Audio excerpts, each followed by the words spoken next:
Kini kita langsung menuju ke posko penanganan Sumberwuluh, Kecamatan Candipuro. Sudah ada rekan kami, Mahathir Muhammad di sana. Selamat pagi, Mahathir. Di belakang Anda saya melihat ada alat berat yang tadi sudah beraktivitas. Ini sedang apa di sana, Mahathir?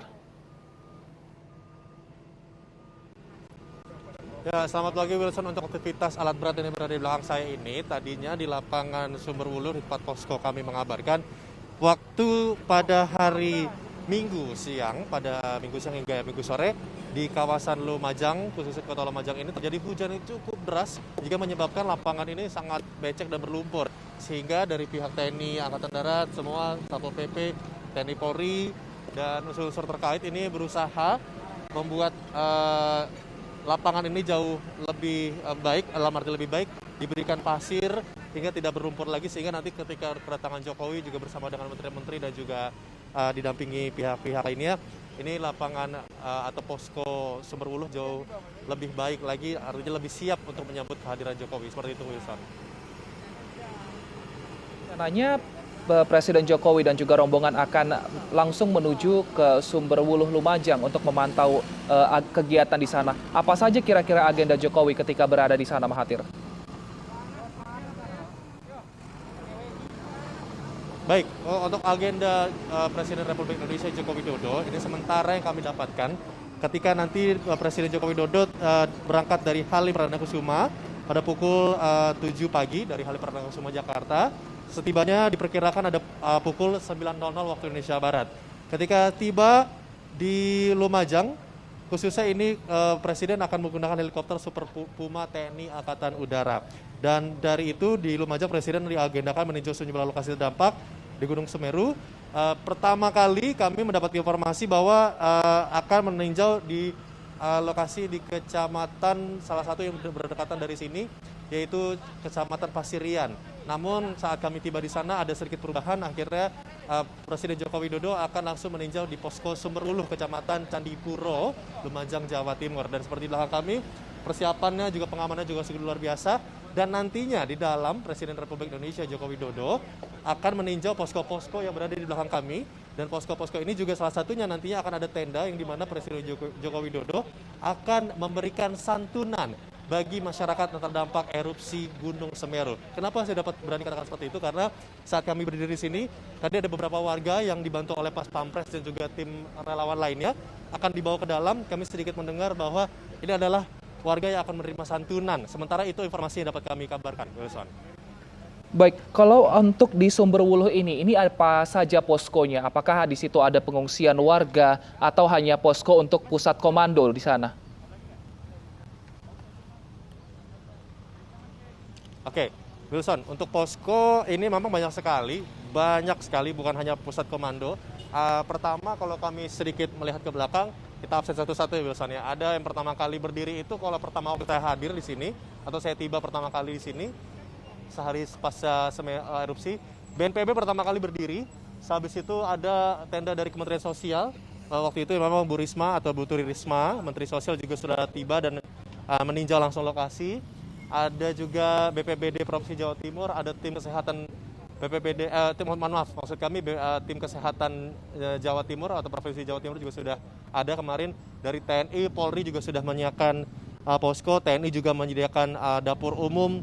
Polri juga Korps Brimob menyiapkan dapur umum untuk mendistribusikan makanan. Saat ini pun kalau update yang sedikit berubah, yang ada perkembangan di posko-posko ini, kami sebelumnya memang belum melihat adanya posko pengungsian warga.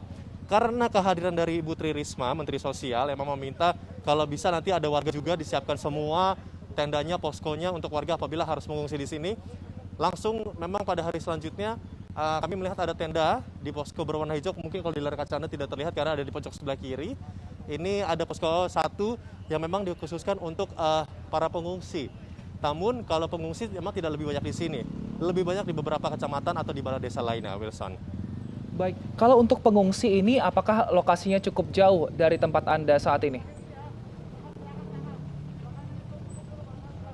Baik, kalau pengungsi yang sering kami datangi ada di Desa Penanggal, Kecamatan Candipuro, masih satu kecamatan.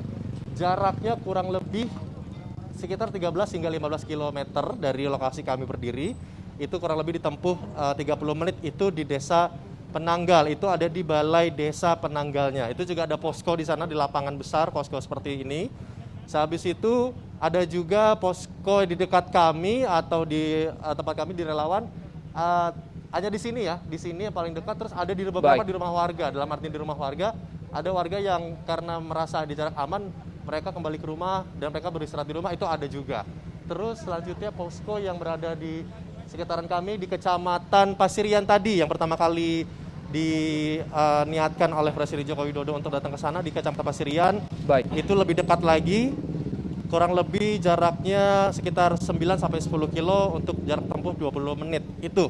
Nah, kalau agenda Jokowi sendiri, saya masih belum tahu nih Wilson, apakah nantinya Presiden Republik Indonesia Joko Widodo akan ke dua tempat tersebut untuk mengecek para pengungsi, khususnya warga di Kecamatan Candipuro, di beberapa desa. Namun informasi yang saya dapat, baru saja saya dapat, ini informasinya bahwa Presiden Republik Indonesia Joko Widodo akan mengunjungi Geladak Perak.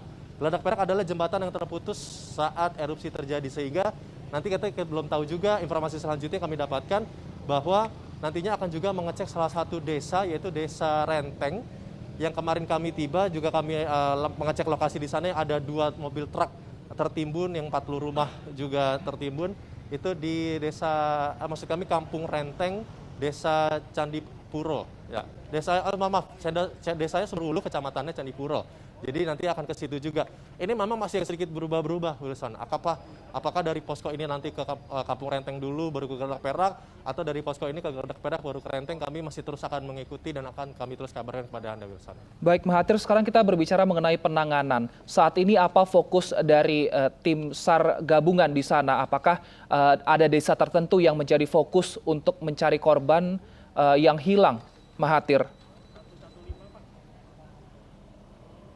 Ya, benar sekali Wilson. Untuk data Basarnas yang kami dapatkan sejauh ini, Basarnas akan memfokuskan di 4 titik untuk menyisir apakah masih ada warga-warga yang tertimbun, dalam arti sudah menjadi korban atau jenazah. Yang saat ini 4 sektor tersebut Basarnas membaginya dalam 5 tim. Di 4 desa tersebut ada Desa Curah Bobokan, Desa Kajar Kuling, Kebon Delu, dan di Penambangan Pasir. Memang juga salah satu lokasi yang sangat indikasi masih banyak warga yang saat ini tertimbun. Kami sebelumnya juga turut berduka cita. Ini ada di Penambangan Pasir dan Curah Bobokan. Kenapa di Penambangan Pasir dan Curah Bobokan? Karena posisinya dekat sekali dengan lereng gunung. Bahkan untuk di Penambangan Pasir masih banyak warga mungkin yang masih bekerja di daerah Penambangan Pasir dan tidak berhasil menyelamatkan diri. Dan untuk alat berat sendiri, ini Basarnas sudah menurunkan 8 alat berat. Ini nanti akan terus ditambah alat beratnya untuk melakukan evakuasi demi evakuasi. Dan selanjutnya untuk orang hilang juga masih diberikan informasi selanjutnya. Kalau nantinya ada tambahan orang hilang, sejauh ini orang hilang yang diinformasikan masih 13 orang, makanya Basarnas masih memfokuskan di 4 titik tersebut karena memang paling dekat dengan lereng. Selanjutnya ini juga kalau Basarnas mengantisipasi di berbagai macam hal, yaitu pertama adalah kalau terjadinya hujan kembali, karena kalau menurut pantauan kami mengikuti pemberitaan dari BMKG bahwa memang dan juga beberapa hari ini ritme hujan di Kota Lumajang ini hampir sama. Pada hari Sabtu, maksud kami Minggu, di hari Minggu saat kami tiba di Lumajang, hujannya di siang hari dan malam hari. Di hari Senin juga sama, siang dan malam hari. Nah, apakah hari ini hujan akan terjadi di waktu yang sama, kami juga belum tahu. Namun tidak diharapkannya turun hujan, karena kenapa? Kalau terjadinya turun hujan, ini pastinya guguran larva dapat kembali terpicu, karena dari yang hawanya panas terkena hujan dingin, ini dikerikan mengakibatkan letupan erupsi. Seperti itu, Wilson. Baik, Mahathir, untuk proses evakuasi di sana, apakah bisa dinyatakan bahwa semua tanahnya aman? Karena abu menutupi lingkungan rumah warga dan juga pekarangan ini cukup tinggi. Apakah sudah cukup padat untuk bisa dilalui tim SAR gabungan di sana? Kalau dibilang cukup padat dan cukup aman, kami dapatkan cukup aman sebenarnya. Tapi kalau alat berat kami masih belum tahu ya, karena kami belum lihat alat berat. Karena proses evakuasi sudah dilakukan dari hari Minggu, Wilson. Dari hari Minggu, seperti update Basarnas, diketemukan 14 orang meninggal. Dan pada hari Minggu, ini update dari kami ya, karena kami melihat langsung di lokasi, khususnya di Kampung Renteng. Ini kurang lebih ada data sementara ya, mohon maaf kalau ada perubahan dari Basarnas atau dari BNPB karena kami belum mendapatkan update terbarunya. Ini kalau dari pandangan mata kami langsung saat lokasi ada 6 orang dalam satu kampung. 3 orang ini ada di dalam satu rumah, 3 orang lainnya tersebar, 2 orang ada di bantaran kali, mungkin mereka lagi bekerja di tambang, satunya berada di dalam rumah juga. Nah itu berarti kalau kami total sendiri berarti ada 20. Kalau bertambah di daerah lain kami memang belum mendapatkan update sejauh ini. Kenapa saya katakan begitu? Berarti posisinya evakuasi atau pijakan dari petugas BNPB, tim SAR, BPBD, TNI, Polri ini untuk berpijak cukup baik. Apalagi kemarin kami sempat live report di beberapa program iNews, semuanya aman untuk kami pijak. Namun yang berbahaya kalau hujan, karena kalau hujan sangat berbahaya. Wilson, kami harus cut sebentar karena dari pihak Pas Pampres akan meminta kami untuk lebih mundur, Wilson. Baik, Mahathir, nanti kami akan kembali lagi ke Anda ketika Presiden Joko Widodo tiba di sana untuk menyaksikan atau untuk melangsungkan agenda langsung. Terima kasih telah bergabung bersama kami dan tetap jaga kesehatan, Mahathir.